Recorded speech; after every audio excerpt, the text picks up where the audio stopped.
लेकर के गोवर्धन गए। एक बात प्रमाणित होती, गिरिराज उत्सव से बहुत कुछ प्रमाणित होता है।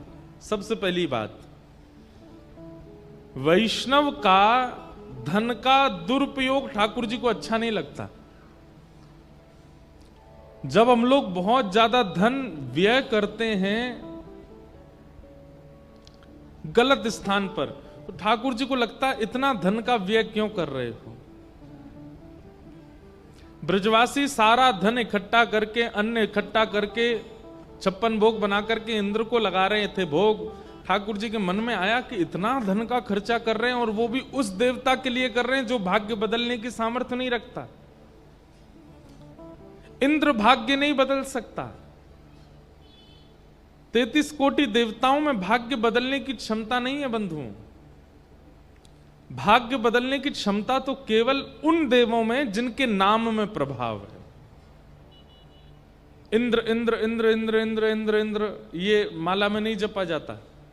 चंद्र चंद्र चंद्र चंद्र माला में नहीं जपा जाता।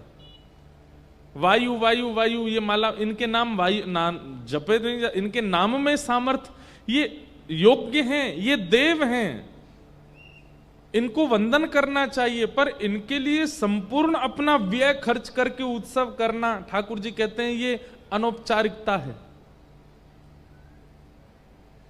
ये आवश्यक नहीं है। हम लोग भूल चुके हैं कि किन देवताओं को वंदन करना चाहिए। कई बार अपनी मनोकामनाओं की पूर्ति के लिए हम किसी को भी पूज लेते हैं, किसी को भी वंदन कर लेते हैं, किसी को भी प्रणाम कर लेते हैं, किसी के सामने ही सिर झुका देते हैं, समर्पित हो जाते हैं। ठाकुर जी को उस समय बहुत पीड़ा होती है।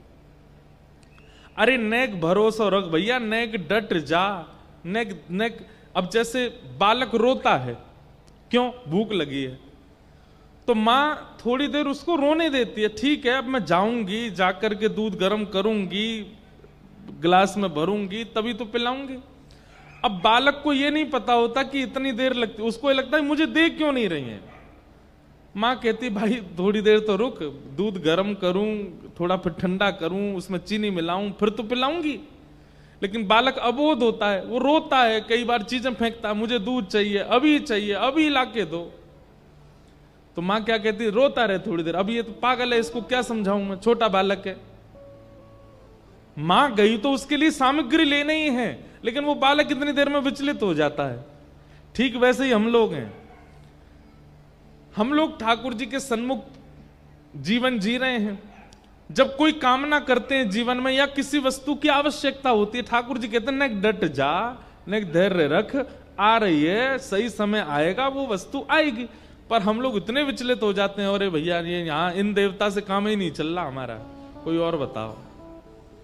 वहां पीपल का पेड़ है, उस पर ऐसे नारियल बांध आओ, ठीक है, यहां से भी काम नहीं बना।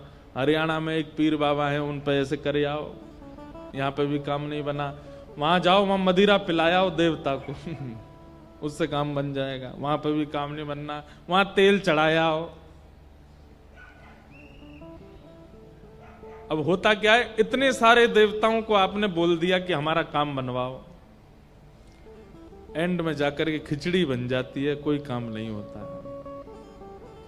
इसलिए भैया एक के रहिए सदा,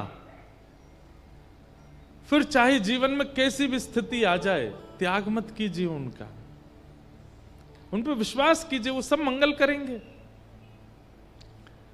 अन्य देवों का हमारे द्वारा किया गया यजन ठाकुर जी को पीड़ा देता है कि भाई ये सब देवता अपने अपने कार्यों में लगे हैं।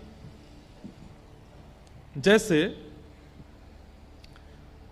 राष्ट्रपति भवन में अकेले राष्ट्रपति थोड़ी रहते हैं, बहुत सारे लोग रहते हैं।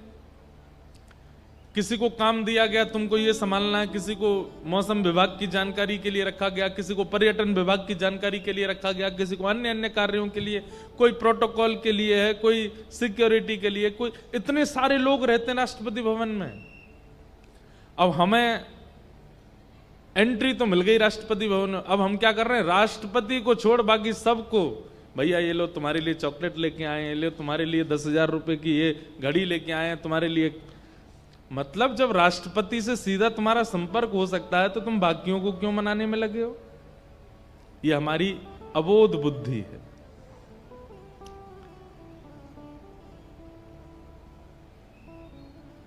जब साक्षात श्रीमन नारायण प्राप्त हो गए तो फिर धैर्य क्यों नहीं है चित्त में हमारे? कार्य की सिद्धि हो जाएगी वहां। उन पे विश्वास कीजिए, उन पे भरोसा कीजिए और थोड़ा पेशेंस कीजिए, थोड़ा धैर्य रखिए, सब मंगल होगा। अन्य देवों में और हमारे वृंदावन ठाकुर जी देव तो है ही नहीं, वो तो महादेव के भी देव हैं। महादेव भी जिन पे आनंदित रहते हैं वो हैं। अन्य देवों में और वृंदावन चंद में अंतर क्या है? बहुत ध्यान से सुनिएगा। अन्य देव, हम किसी को बड़ा छोटा नहीं बोल रहे हैं, लेकिन हम एक बात बता रहे हैं जो कि मूल समझने की बात है। कई लोगों को हो सकता है हमारी बात अच्छी नहीं लगे, पर जो फैक्ट है वो कह रहे हैं। अन्य देव आप वस्तु मांगेंगे आपको दे देंगे, ना समय का विचार करेंगे, ना स्थिति का विचार करेंगे, ना परिस्थिति का विचार करेंगे। आपने मांगा और उन्होंने दिया। लेकिन वृंदावन चंद आप मांगोगे, वो कहेंगे अभी नहीं, जब सही समय होगा तब मिलेगा, जब योग्यता होगी तब मिलेगी। जैसे छोटा बालक घर के बाहर के व्यक्ति से कहे मुझे चिप्स दिला दो, बाहर वाला व्यक्ति आजा बेटा चल मेरे साथ, ले चिप्स ले। लेकिन अपने माता पिता से कहे हमें दिला दो, नहीं, पहले तुम्हारा मंडे को टेस्ट है, उसमें इतने मार्क्स ला के दिखाओ तब देंगे। तो बालक कहता है फिर पक्का दोगे? बोले हाँ देंगे। फिर वो पढ़ाई करता है, अध्ययन करता है, सब कुछ करता है, सब कुछ कर कर आकर के फिर उसको वो उपहार दिया जाता है। और उसमें भी कई माताएं इतनी चतुर होती हैं कि वो बाहर की चीज दिलाती नहीं, वो आलू लेके घर में ही बना देती हैं ताकि स्वस्थ रहे। चाहिए तो चिप्स ही ना, घर की खा ले। मतलब वो आपके स्वास्थ्य का भी विचार करेंगे, आपके भविष्य का भी विचार करेंगे और आपकी योग्यता का भी विचार करेंगे, तब जाकर के वस्तु आपको देंगे। और बाहर वाले, उनसे तो आप कभी मांग लो वो सब चीज दे देते हैं। वो थोड़ी विचार करेंगे कि आप अस्वस्थ हो जाओगे, आपको इससे हानि होगी, आपका इससे बुरा होगा। नहीं, वो तो कहेंगे अरे बालक है मांग रहा है दे दो इसको। बस यही अंतर है वृंदावन चंद में और अन्यों में। ठाकुर जी के मन में आया ये सब ब्रजवासी इंद्र की पूजा करते हैं,